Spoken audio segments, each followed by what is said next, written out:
Good morning, everyone. Hey, Welcome Facebook. to Couples Academy Live. We are on live with Instagram, YouTube, and Facebook. And today is Tuesday. Today is an awesome day. Typically on Friday we would have Q&A, but because we missed it on Friday, we figured let's take a break, let's take a pause, and take an opportunity to answer some of the questions that you have. We had a great session last night with lots of questions and lots of answers, and we wanted to, allow that to bleed into this morning's conversation. Absolutely. So if there's a question on your mind, we want you to post it so that we can address it and give you exactly what you need. We were talking about communication. It seems like that's the thing that comes up all the time. How do we better communicate? How do we engage in something where we both walk away feeling like we're understood, we've been heard, and we're on the same page? And you actually got a question. Let's jump into that question. And while she's asking her question, feel free to post your questions so we can jump right into it. So the question is essentially, how do you deal with a partner that doesn't listen? And I know it sounds simple, right? Doesn't listen. Like we're always talking about these deep-seated issues, but listening skills are key to a successful marriage. And so I thought it was a deep question after pondering it and talking it over with Hassani, because we have struggled with probably pretty much everything we've talked about. But one of the things was listening.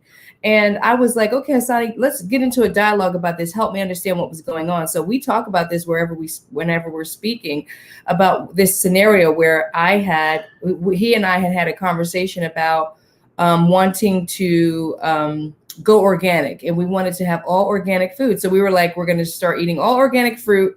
We had this whole conversation in the car, parked out front of the Publix, right? And then Hassani was like, yes. Now, I remember Hassani being on a cell phone. He doesn't remember being on a cell phone, but I remember him being on a cell phone. So who knows with that? But distraction was at the root of my thoughts on how this went wrong. So he goes into the Publix and he comes out with conventional apples. And I'm like, we just spent 15 to 20 minutes talking about we are going organic, right? We are no longer buying conventional fruits because, number one, I'm allergic, right? And you're like, yep, okay, good, cool. I'm thinking we're having a great, engaging conversation. He comes out with conventional apples. I'm shook. Literally, we tell everybody like how we have this blown out argument that it escalated in the car over apples. But really what it was is that I wasn't feeling heard. And I was shocked because I thought that we had spent 15 minutes in an engaging conversation about something and we had come to an agreement. And I guess somehow signals got crossed and he wasn't on the same page. And so I said, okay, if you weren't on the cell phone, which to me, that's giving a little bit of credit. But if you weren't on a cell phone, explain to me, how does something like that happen? How does two people have a conversation about something and then walk away with two different perspectives of what was supposed to happen after that? So you ever watch a movie, right? And they go back 10 years, 15 years, and it plays out 5 different ways. There's different scenarios to how something unfolded. So in her mind, I was on the cell phone. In my mind, we're driving to the supermarket and having conversations as we see. We're not so driving. Danielle, of course, my perspective and what I remember is completely off. So I might as well just say I was on the cell phone, right? So we're talking. Even if you weren't on the cell phone. We're on the way to the supermarket and we're having conversations. We've talked about going organic before, then we don't do organic, then we go back, and then we go forward. So we're having this great conversation about being going organic in general. So we get to the supermarket, and all right, I need you to get some apples. You did not say get organic apples. You said, listen, there was no need, because in your mind, we just had a conversation about going organic. So when she said, listen, I need you to get some apples and because we needed a snack that we were going to eat before going to a service that we had to do in the area. And I came back with these conventional apples that weren't organic. And then the question was, well, what happened to the organic? We just talked about this. It was such an argument. And we just talked about this. Yeah, we just talked about it. And the reality is, my perspective was, yeah, we did talk about going organic, but we didn't say we were starting today. We didn't say we were starting right now. So we had the same conversation and left with 2 different meanings and interpretations. You know what, Raynard, you're not gonna come up in here with no mess, okay? So that's right. You didn't say organic. You didn't say organic. That's a and whole that's lie. it. Because if I heard get organic apples, I would have went in there and got organic apples. This is the question that I have, and I think that other women want to know this because we have these conversations among us women, and we're like, I don't know if it's a man thing. We have these comments. I don't know if it's a man thing means that men have isms. So is this one of those things where I needed to understand manhood?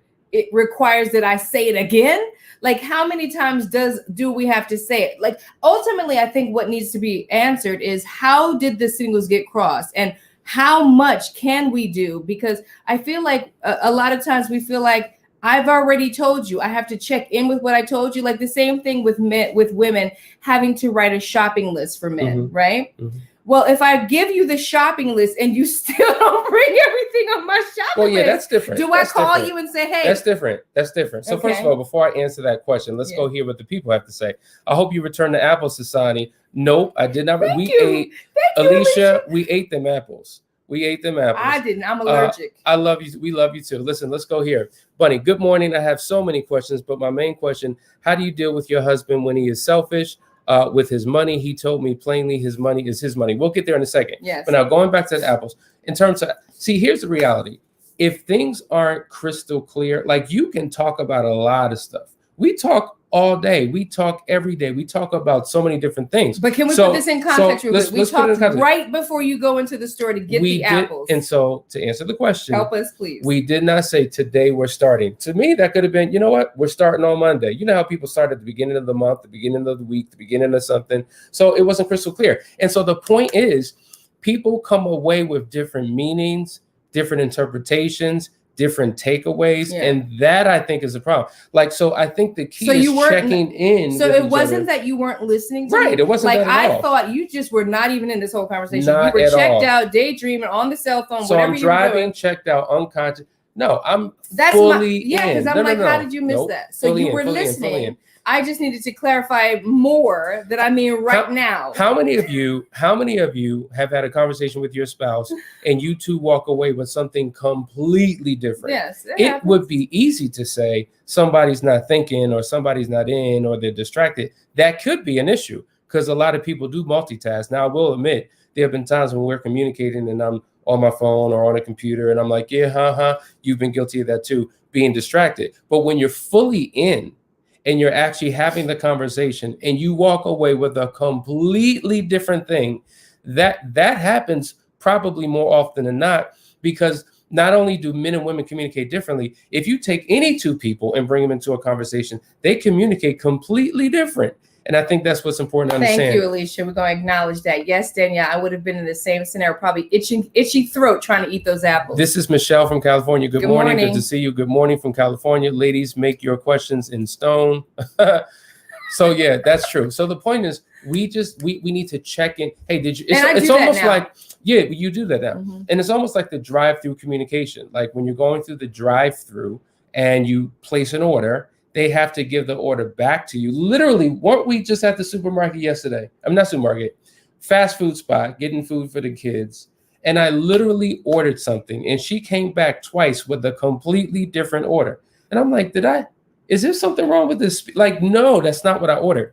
So I think in the way that you communicate with your partner, rather than saying, I got it, no, check in. Well, is there any onus on the person that's listening to check in? Both people. Right? So is it always on the person, like I'm the one that has to say, hey, did you get that? Hey, make sure, did you get that under? Because that feels naggy to me. I think both of us need to be like, okay, let me make sure you understood what you said. Do you want me to get these organic apples today since we just talked about it? Or are we starting tomorrow? Do you know? She's trying to use y'all event. I am not. Apples no, I'm not. Happened like this 10 is years so ago. old. No, I'm not. We talk about this everywhere. We probably talked about this on every content we've been on. But I think that it has to be said that with that communication question, because this person was feeling unheard, right? I'm bringing up this scenario as I get that. But if we don't know if in their relationship, this person actually is not being heard. Because she says that she feels like she's saying this over and over again. I'm always saying, hey, did you, I mean, that's not what I said. That's not what I said. I said, you're always feeling like you have to correct. So I think we have to make sure that people know that it's on both sides. Both need to check in and make sure that they understand each other. Truth be told, like for me, and I'm speaking for Hassani, I'm not speaking for all people. Feel free to go to the comments. And I've heard many men say this, like it's sometimes, and I'm not talking about this scenario, but sometimes it feels like a fire hose of just information. And we don't process like that. Like we can't deal with 25 different things all at one time. We can only deal with one or two things at a time. And we want things in bite-sized pieces so that we could process, we could do it, and then go to the next thing. When we are overwhelmed with so much stuff, we're going to get something wrong. We're going to drop the ball. So I think that's a way. It's like you have to know what works for your partner. And communicate that way.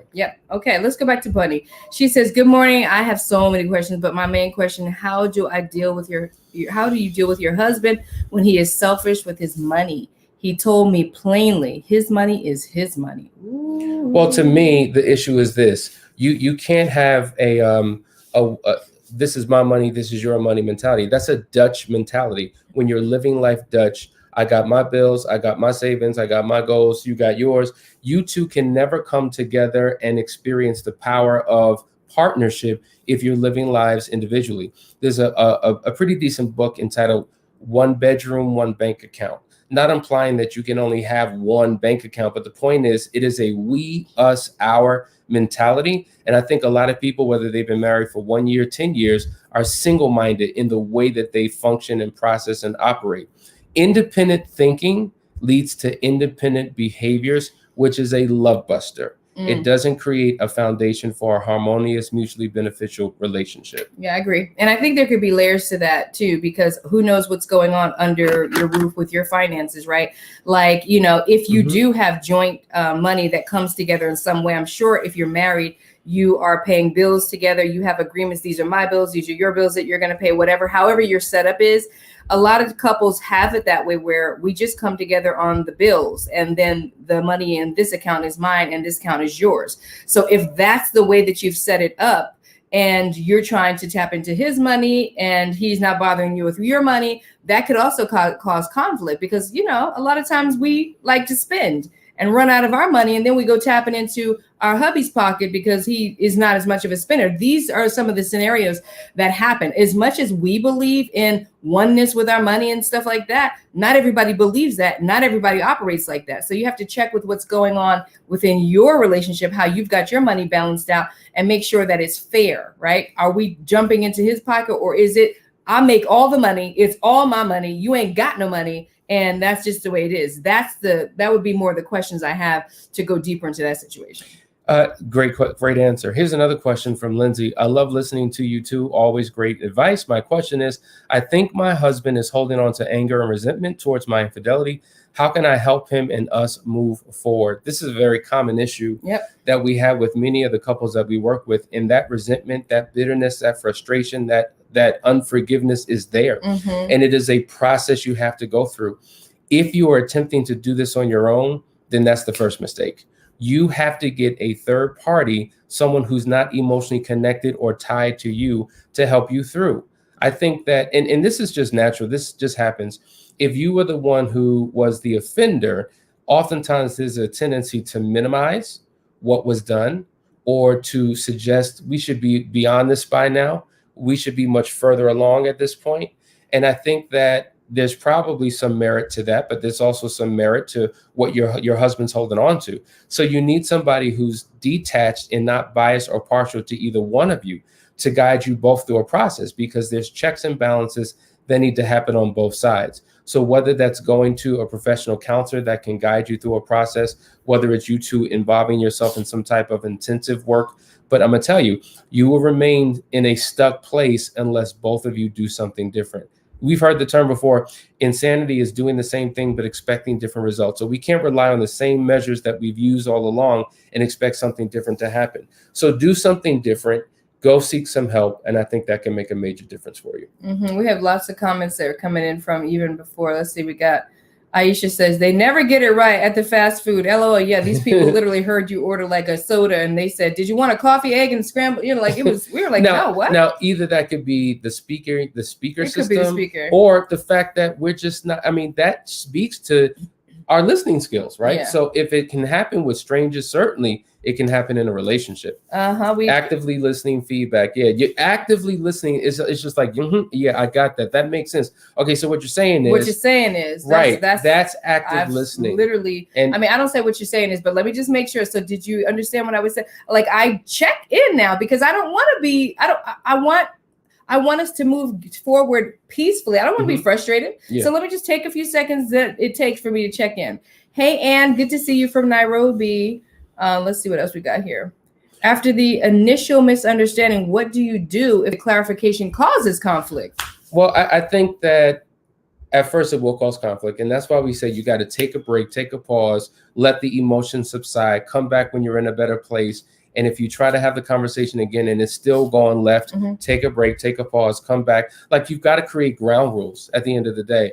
And you've got to clarify them along the way. True. So when somebody's showing up a certain type of way, push pause, identify what the problem is, and allow them to course correct. And if not, come back to the conversation later. Yeah. Because eventually you got to get it done. I actually think that the conflict comes when it's an issue, when it's an epidemic, a pandemic in your marriage, that it constantly happens, that every time there's always a misunderstanding. So that's, to me, when the conflict comes into place.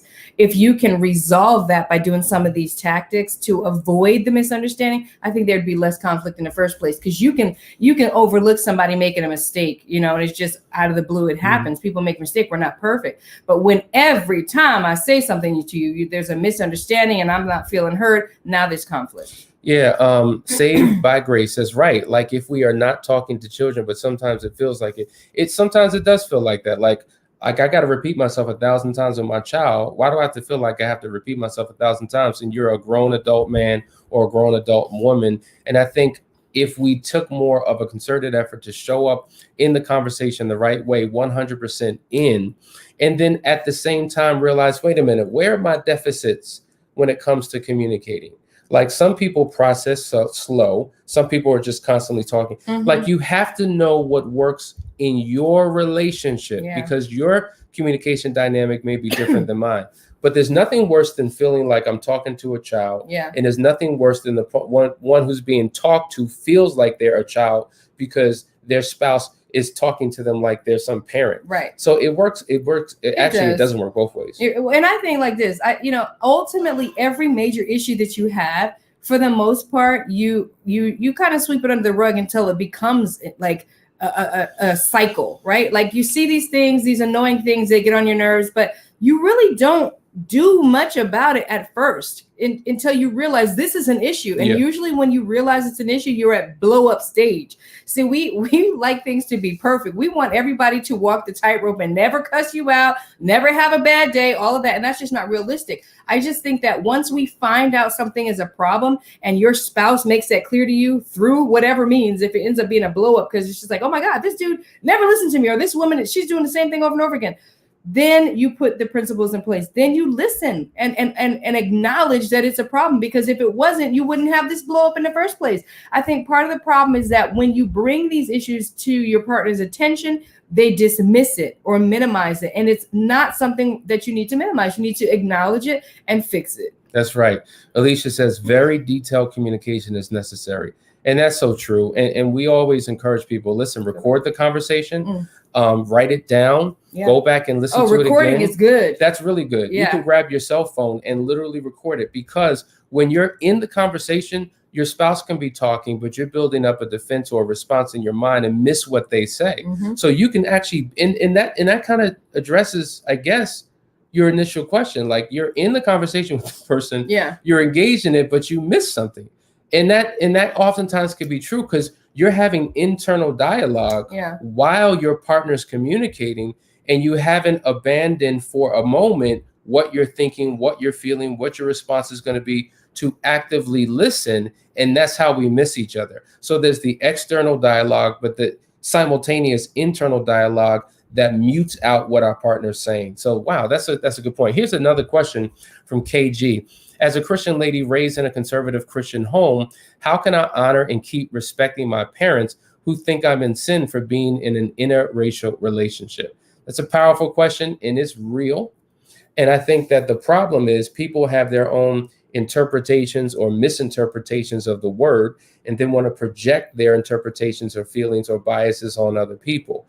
And we live in a country where it was once illegal to marry outside your race. And that was supported by a racist system that wanted to keep people separate. And I think we're in a different age. I mean, if you look at some of my best friends who I have great relationships with are a product of biracial relationships. Our President Obama, and so some people think it's a curse, it's a sin, nothing good can come out of it. And that's insane. Some of our greatest influencers and leaders and just people in life come from two different ethnic groups and, you know, in terms of their parents and their family traditions. And so how do you honor them? How do you honor your parents? Well, you can love your parents, but just disagree. You don't live in the shadow of your parents. You have your own life to live. And if your God and if your interpretation of the word says that what you're doing is honorable to him, that's all that really matters. And hopefully your parents will come around. Pray for them, love on them, but just realize that, listen, Mom, I disagree. Dad, you're wrong. And these are the reasons why, and go about your life. I know that biracial relationships have caused many problems in terms of family dynamics, because when there's children, you know, now we don't go over their house for family vacations and for holidays, and it's weird for birthdays and anniversaries. It's a challenge that you'll have to deal with, but you can deal with it and overcome it. We know many people who've been in that same situation, but their love allowed them to remain together and deal with the challenges that they would face. Yeah. It's a real deal. I think it's important that you mention the challenges. I think a lot of times these challenges, especially with biracial relationships, are not addressed up front, that it could be difficult. With those that walk into relationships where the families are welcoming and accepting and it's all good, it's such a huge blessing, but it can be very difficult if they're not. I agree. He needs to pray. I mean, you need to pray, but also I would say the scripture makes it clear that you leave and you cleave. So that's the great news about growing up and becoming an adult, that you don't have to stay under the thumb of your parents or the way that they think. And I think we're seeing a lot of that now with everything going on, that people who were raised in homes that may have been even racist are stepping out and saying, well, I don't believe that way and I'm going to live a different life. So you don't have to stay there. You just move on and make your own choices, continue to pray for them and pray that they accept you. Here's a continuation. They use the verse about being unequally yoked, but that is for unbelievers. Yeah. I'm in a hard place because I love my parents, but they have issues because of his race. And to your point, that scripture does speak to what does light and darkness, good and evil, righteousness and unrighteousness have in common. It has nothing to do with race and ethnicity. Spirituality. Absolutely. And so, right, you know, it's very difficult to marry outside your faith or religion, because, and the Bible does speak about that, but it certainly does not speak about ethnicity and culture. So they're just flat out wrong. Yeah. And you cannot live in guilt. You cannot live in shame because you're making a decision that you've made that's best for you. Yeah. So, I mean, we can go down. There's so many Christians who do, the Klan is Christian, right? The Ku Klux Klan professes Christ. You have some of the most racist people on the planet Earth that claim to be Christian. The things we do in the name of Christ is just disgusting. Yeah. And I think that one of the worst witnesses for Christianity are Christians. Yeah. That's why you can't base your faith, your lifestyle, your belief on what other people do. It's got to be based upon the word. Yeah. Get me started. As far as apples, I would have said, let's start today, especially when it comes to diets and programs. Most people start at the beginning of the week. Thanks, Joy. Thanks a lot. There's a lot here. What do you do if you are addressing issues after issue when it's happening and now your spouse feels that it's too much complaining and creates conflict? And I guess that goes back to what you said about flooding. Yeah. It's knowing how to deal with things in bite-sized pieces. I think a lot of times in our frustration, we release everything all and we can wind up going into 20 different things. It's just like, guilty. Wait a minute. I can only deal with the first thing you said. And now that's not even dealt with. And you come with yet another. It feels like an avalanche. Right. It feels like, I don't know, a tsunami of things. And so if Rome wasn't built in a day, your problems can't be solved in a day. So let's agree there's a lot on the plate, but let's deal with this thing one thing at a time. It's almost like a pie. You have several slices. You can only eat one slice at a time. So how about you deal with one, solve it, get to the next? Because if you can solve like the low-hanging fruit If you can solve those easy things, it builds up confidence and a belief that, hey, we did this. We have the ability to do it again. So that's how I think that. And I think that's very true. And I think it depends on the person, because you actually like to get a list of everything all at once. I'm more so the one that's like, let's just deal with one thing at a time. So I think that, you know, as it relates to your spouse, if it's flooding for them, because there are personality styles that struggle with TMI, too much information. They truly cannot process it all at one time. And so you do have to, like Asani said, take it one slice at a time and deal with the issue. I think in that issue is, does it get resolved? Do you actually come together and resolve that slice and then move to the next slice so that it all gets resolved? And if that's not happening, then that becomes another problem where you will have another explosion where you're flooding all your emotions and you're saying all the things that I've been trying to get to because they're still not dealt with. Absolutely, absolutely true. Bunny says, thank you guys so much for your answer, Danielle. You are so right. It's deeper. I'm married for 18 years, but ready to call it quits. But I came across you guys and I have hope. We'll reach out to you soon for a one-on-one. We'd love to hear that. Listen, listen, there's so many people right now that are they're at the end. They've given up, they've thrown in the towel, and they have actually even gone to the divorce attorney to begin a process. I've known people who have even gone through the process, paid the money, and at the last moment pulled back and put it on pause because they found hope. There was a light at the end of the tunnel. And so maybe that's you. Maybe for you, Couples Academy is your last-ditch effort. Pick up the phone and call. Go to the website, set up a free discovery call. We are here to serve you. Sojourn, how can your spouse say get over it already when he never addressed it? Well, that's a problem. Yeah. And that's a way of minimizing. That's a way of disregarding the feelings and the emotions of your partner. It's not taking them serious. It's not honoring, where they're at and what they're going through. And the reality is, when your partner's down, you have to go down with them to help bring them back up. You can't look down at them on the ground and say, get up. What you doing on the ground? Get up. Doesn't work like that. Yeah. You two are in a partnership, in a relationship, and you need each other to make it through this. These are some great questions. Absolutely. These are some great questions. We hope that this is helping. It seems like communication is a big thing, but also people who are just done and are ready to throw in the towel. If that's you, it is not too late. Yesterday, we were talking about how people who are on the verge of divorce because they're not happy, when they've decided to just stay and get through it, most of them, I think it was something like 60-something%, found out that they were happy. They actually experienced happiness after the conflict, after the setback, after being soaked and saturated in their pain. And we talked about those seasons, and you're going to go through seasons of hardship, but you have to understand that there is another season. Absolutely. So guys, we appreciate you. We're going to be starting a love series that we're really excited about. We talked about, I love my spouse, but I don't like my spouse. But now what we want to do is get into what is love? What does it really mean? So we're going to break it down and have a series that you can really sink your teeth into. So come with a pad and pen, come ready to learn, come ready to implement. We love you guys. See you on